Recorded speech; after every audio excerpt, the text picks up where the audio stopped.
So good morning, good afternoon and good evening everyone. आप देख रहे हैं सिकोपीडिया यूट्यूब चैनल। तो आज आपके लिए इस वीडियो लेक्चर में सीबीएसई 2024 का एक प्रीवियस क्वेश्चन हम करने वाले हैं। लॉजिकल और कंसेप्चुअल क्वेश्चन है, बड़ा ही इंपॉर्टेंट क्वेश्चन है, एक न्यूमेरिकल प्रॉब्लम है और ये किस पर बेस्ड है? लो कंजर्वेशन ऑफ चार्ज पर बेस्ड है। देखिए कैसे क्वेश्चन पूछा गया, कैसे घुमा फिरा के क्वेश्चन को पूछा गया है। आप ध्यान से क्वेश्चन को देखिए, ऐसे ही हमारे साथ बने रहे और अपने एग्जाम की प्रिपरेशन करते हैं। तो let's see on the board. तो सबसे पहले बच्चों हम इस क्वेश्चन को पढ़ लेते हैं। पहले एक बार फटाफट से रीड कर लेते हैं। क्या है? Two identical small identical ball B1 and B2 are given -7 picocoulomb and +4 picocoulomb charges respectively. फिर इसने कहा है कि दो आइडेंटिकल स्मॉल बॉल है B1 और B2 और B1 पे चार्ज इतना है और B2 पे चार्ज इतना है। ठीक है, okay. They are brought in contact with the third identical ball B3। अब इन दोनों आइडेंटिकल बॉल को हम एक थर्ड आइडेंटिकल बॉल B3 से पास मिले, कॉन्टेक्ट मिले, राइट। और उसके बाद क्या किया हमने? देन सेपरेटेड, और फिर उसको सेपरेट कर दिया। सेपरेट करने के बाद, तीनों को सेपरेट करने के बाद final charge on each ball is this. तीनों बॉल पे फाइनल चार्ज क्या होगा? यानी प्रत्येक बॉल पे इतना चार्ज आ गया सेपरेट करने के बाद। Then initial charge on B3, यानी B3 के पास में या B3 को इनके कॉन्टेक्ट में लाए थे या इनको B3 के कॉन्टेक्ट में लाए थे, तो इस पर कितना चार्ज था वो तो हमें पता ही, एक्चुअल में वही हम निकालना है। Option A, option B, option C, option D आपको दिख ही रहा है, ये हमें निकालना है। पर जो बड़ा ही इंपॉर्टेंट क्वेश्चन है, बड़ा ही कंसेप्चुअल क्वेश्चन है, आप ध्यान से इसको देखिएगा। तो सबसे पहले तो आपको मैं एक कंसेप्ट बता देता हूं। कंसेप्ट समझ गए तो बात बन जाएगी। देखिए बच्चों, दो बॉडी है आपके पास। देखिए कंसेप्ट क्या है, आप समझिए कंसेप्ट क्या है। कंसेप्ट ये है कि दो बॉडी है आपके पास, ठीक है, दो बॉडी। और मैं यहां लिख देता हूं कि दोनों बॉडी क्या है बच्चों? आइडेंटिकल है। कैसी है? आइडेंटिकल। आइडेंटिकल का मतलब है जितनी एक तरह से देख सकते हैं जिसका surface area volume same. Identical है, बिल्कुल सेम साइज की। आप ये कह सकते हैं सेम साइज की, सेम वॉल्यूम है, ये कह सकते हो सेम वॉल्यूम या सेम सरफेस एरिया है। ठीक है, तो अगर मान लीजिए, आप सपोज करिए, अगर मान लीजिए इस पे कितना चार्ज है, मान लीजिए इस पे +7 कूलम चार्ज है और इस पे प्यारे बच्चों कितना चार्ज है? अगर मैं मान के चलूँ 3 कूलम चार्ज। आप माइनस भी ले सकते हैं, मैंने इतना मान लिया, ठीक है। लेकिन ये बॉल दोनों आइडेंटिकल है। अब मैंने इनको कॉन्टेक्ट में ले आया, प्यारे बच्चों देखो, मैंने इन दोनों को कॉन्टेक्ट में ले आया, कॉन्टेक्ट में ले आया। तो ध्यान रहे, जब भी आइडेंटिकल बॉल हो या कोई भी चीज हो, कोई भी चार्ज बॉडी, ये चार्ज है। अब इनको आइडेंटिकल बॉल को हम जैसे ही पास में लाए तो क्या हुआ फिर बच्चों? इनका टोटल चार्ज कितना हो गया? इनका टोटल चार्ज कितना हो गया अगर देखें तो फिर बच्चों टोटल चार्ज हो गया 10 कूलम। 7 + 3 10 कूलम हो गया। टच किया, जब भी दो आइडेंटिकल बॉल को आप टच करेंगे तो ये एक सिस्टम बन जाएगा और इस सिस्टम का नेट चार्ज कितना हो जाएगा? 10 कूलम। ठीक है, 10 कूलम हो गया। अब फिर बच्चों इनको मैंने कर दिया सेपरेट, मैंने कर दिया सेपरेट। फिर बच्चों अगर ये आइडेंटिकल बॉल है, सेपरेट करने पर इसके पास चार्ज हो जाएगा +5 कूलम और इसके पास +5 कूलम। देखिए सेपरेट करने पर हुआ क्या कि चार्ज जो है वो हाफ हाफ जो है क्या हो गए? डिस्ट्रीब्यूट हो गए।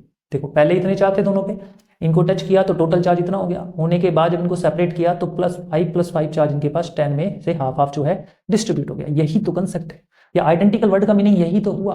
तो आप ध्यान से देखिए कि क्या यहाँ पे लो कंजर्वेशन ऑफ चार्ज का रूल फॉलो हो रहा है? हो रहा है। देखिए पहले इनके पास टोटल चार्ज इतना था, टच किया 10 कूलम।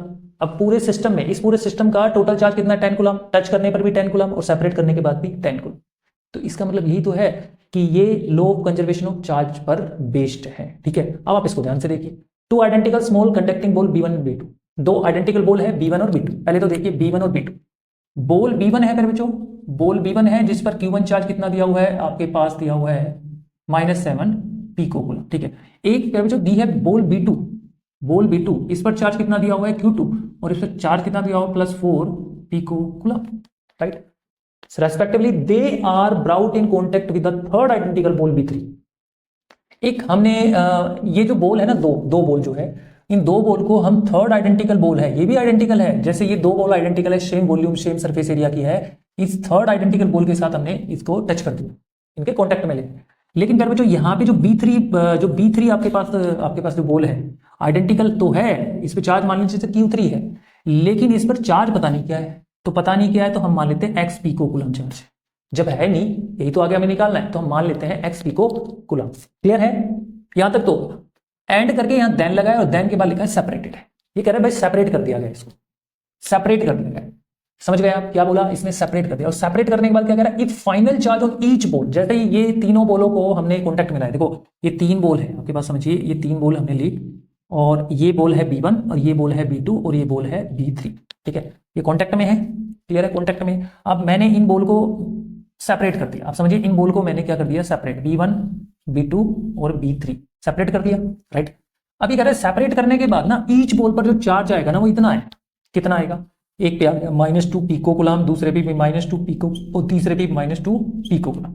अब आप ध्यान से यहां समझिए, बॉल आइडेंटिकल थी ना तीनों, तभी तो इन पे सेम चार्ज आया। जैसा कि कॉन्सेप्ट मैंने आपको बताया, तीनों बॉल आइडेंटिकल थी ना, तभी तो इन पे अलग अलग चार्ज आया। अब आप सोचिए यहां पे आपको निकालना क्या है। If final charge on each ball is -2 pico coulomb then initial charge on B3।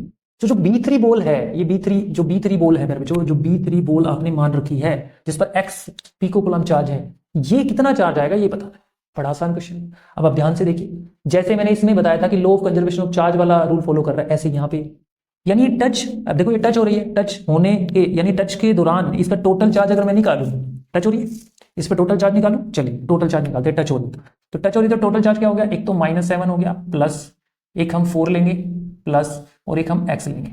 इन सभी पे जो जो चार्ज है मैंने उसको सम कर दिया।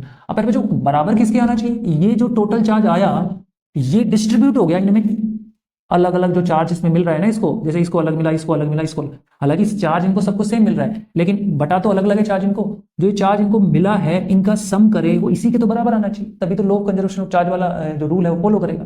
तो जाहिर सी बात है कि हम लिख सकते हैं -2 प्लस -2 प्लस -2, राइट, कर सकते हैं। तो ये कितना हो गया बच्चों, ये हो गया -3 plus x is equal to, इसको आप लिख सकते हैं 3 मल्टीप्लाई -2, इसको लिख सकते हैं ऐसे। तो फाइनली अगर हम यहाँ पे देखें तो आपके पास क्या आ जाता है, -3 plus x is equal to -6, बच्चों इतना ही आ जाता है, राइट। और x इज इक्वल टू बच्चों -6 प्लस 3, तो x इज इक्वल टू आ गया -3 पिको कूलम। तो हमारे पास ये आंसर आ जाता है। इसका मतलब ये हुआ कि ये जो B3 बॉल थी, यानी B3 बॉल थी, इस पर चार्ज कितना है, -3 पिको कूलम, -3 पिको कूलम। तो सही ऑप्शन क्या होना चाहिए प्यारे बच्चों, बी ऑप्शन सही होना चाहिए। आई होप आपको कॉन्सेप्ट के साथ ये क्वेश्चन अच्छे से समझ में आया होगा। अच्छा, अब आप देख सकते हैं कि अगर इन तीनों बॉल का अगर चार्ज का सम करें तो इन्हीं के बराबर है। देखो सेपरेट करने के बाद इनका टोटल चार्ज कितना है, देखिए -6। अब देखो अब यहाँ पे देखो ये टच कर रखा है मैंने, -7 प्लस 4 कितने हो गए, -7 प्लस 4 फिर बच्चों कितने हो गए, -3। और इस पर ये चार्ज कितना आया, -3 तो -3 तो -6, यानी टच हो रहे तब भी -6 है, और टच होने के बाद जब सेपरेट होंगे तब इनका टोटल करे तब भी -6। यही तो है law of conservation of charge. I hope आपको ये क्वेश्चंस अच्छे से समझ में आया हो। इसी तरह से हमारी सीरीज को देखते रहें और अपने एग्जाम की प्रिपरेशन करते रहें। तो थैंक यू वेरी मच।